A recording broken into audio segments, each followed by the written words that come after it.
Hoje é dia 25 de janeiro de 2015. O evangelho de hoje é tirado de Marcos, capítulo 1, versículos de 14 a 20.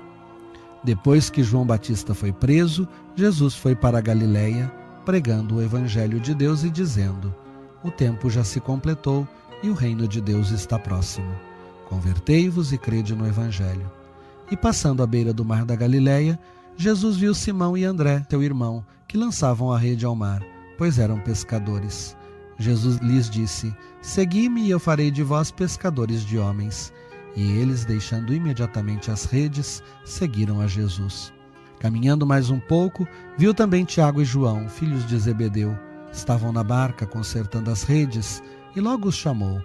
Eles deixaram seu pai, Zebedeu, na barca com os empregados e partiram, seguindo Jesus. Palavra da salvação. No evangelho de hoje, é preciso distinguir duas partes. A primeira, que contém o resumo da pregação de Jesus, de acordo com o evangelho de Marcos, e a segunda, que narra a vocação dos primeiros discípulos. Segundo o evangelho de Marcos, as primeiras palavras que saem da boca de Jesus são: o tempo já se cumpriu, e é como se dissesse: chegou o momento prometido, desejado e esperado, o tempo que Israel esperava. Jesus é o ponto decisivo da história humana. Com a sua entrada na história, passa-se do desejo à realidade, da promessa ao cumprimento. Até João, o tempo da promessa era de espera. Com Jesus, o tempo da realização e do cumprimento chegou. Este é o momento que Deus fixou para a nossa salvação. Nesta perspectiva, tempo bom não é passado, nem o futuro, é o aqui e agora. Este é o momento sonhado pelos profetas, em que se pode viver como pessoas novas. Chegou o momento decisivo da história, porque chegou o reino de Deus. O reino de Deus põe de pernas para o ar o reino do homem. O reino de Deus é o próprio Jesus, Deus para o homem e homem para Deus, que realiza plenamente o amor de Deus pelo homem e o amor do homem por Deus. O reino é dado gratuitamente a todos e interpela cada um a converter-se. Converter-se é mudar o coração e a direção dos próprios pés. A proposta de Jesus espera a nossa resposta. Por iniciativa de Deus, o reino já veio. A entrada nele, porém, depende da liberdade de cada um de nós. É uma escolha, é uma acolhida. A conversão é voltar-se para Jesus, fazendo através dele a mesma estrada. Em todas as religiões, bem, é o ser humano quem procura Deus. No cristianismo, é Deus que procura o ser humano. A resposta direta e pessoal aguarda uma resposta também direta e pessoal. Ele pede que eu vá atrás dele. Cabe a mim segui-lo ou ficar onde estou. A sua proposta e a minha resposta são os dois elementos constitutivos da fé, que dispensa intermediários, que não aceita delegação. Ninguém pode chamar-me em lugar de Jesus, mas também ninguém pode responder no meu lugar. Os outros podem ajudar-me, preparar meu encontro com ele. A fé, porém, não tem intermediários. É uma relação direta entre eu e ele. O próprio anúncio deve me levar ao encontro com Jesus. É o que entenderam muito bem os habitantes de Sicar, na Samaria, quando disseram à samaritana: não é pela tua palavra que cremos, mas porque nós mesmos ouvimos e sabemos que ele é verdadeiramente o Salvador do mundo. O cristianismo não é uma ideologia. A ideologia é uma vacina contra a fé. E a fé não é simplesmente, nem sobretudo, acreditar que Deus existe. A fé é a relação que eu estabeleço com Jesus, com meu Senhor e Salvador. A fé é uma relação concreta e única com Ele.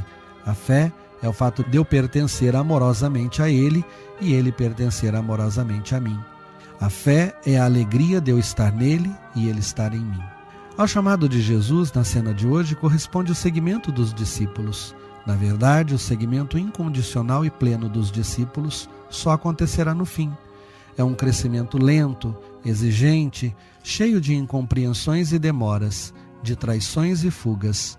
Mas, desde o início, a vida do discípulo está ligada à vida do Mestre. O Evangelho diz: é como um tecido, um pano novo, cuja urdidura é o caminho linear de Jesus da Galiléia a Jerusalém, e cuja trama é o caminho tortuoso dos discípulos, o qual, tentando segui-lo, tantas vezes erra a estrada. Na verdade, a gente só compreende um caminho quando chega ao fim. No início, é um ato de confiança na pessoa que a gente segue. Claro que esta confiança não é cega, mas bem mais fundamentada e razoável do que a desconfiança. Se eu estou em algum lugar e quero ir para o outro, não vou atrás da conversa de quem me diz primeiro: tenho que ir a tal lugar, tenho que passar por tal lugar. Mas eu tenho que ver verdadeiramente se aquela pessoa conhece o caminho. Há muito chão e muitas possibilidades que podem me atrapalhar e eu posso tomar caminhos errados. Para quem caminha em busca da liberdade, Jesus é a luz que ilumina a noite e só Ele conhece o caminho. Para quem prefere a escuridão, Ele é uma nuvem escura que sombreia a terra e confunde os caminhares. A fé não é só razão, nem só emoção, nem só prática. A fé envolve e ativa todas as nossas faculdades, todas as nossas capacidades, os sentidos, a inteligência, a consciência moral. Todo o nosso ser entra em jogo no nosso relacionamento com Jesus. A cena de hoje contém todos esses elementos. Jesus passa à nossa procura, nos vê e nos chama. Nós vemos, ouvimos, compreendemos. Fascinados por Ele, somos conquistados por Ele e respondemos, deixando tudo, seguindo, indo atrás dEle. Ele vem a nós com todo o seu ser. Nós vamos a Ele com todo o nosso ser. Se você quiser uma bela descrição da fé, ouça o que diz um dos documentos mais importantes do Concílio Vaticano II, a Constituição Dei Verbum. A Deus que revela é devida a obediência da fé. Por ela, entrega-se o homem todo, livremente a Deus, oferecendo a Deus, revelador, o obséquio pleno da inteligência e da vontade, e prestando voluntário assentimento à sua revelação. Todo este comentário é tirado do subsídio catequético O Pão Nosso de Cada Dia. Eu sou Padre Pedro e a você minha bênção especial.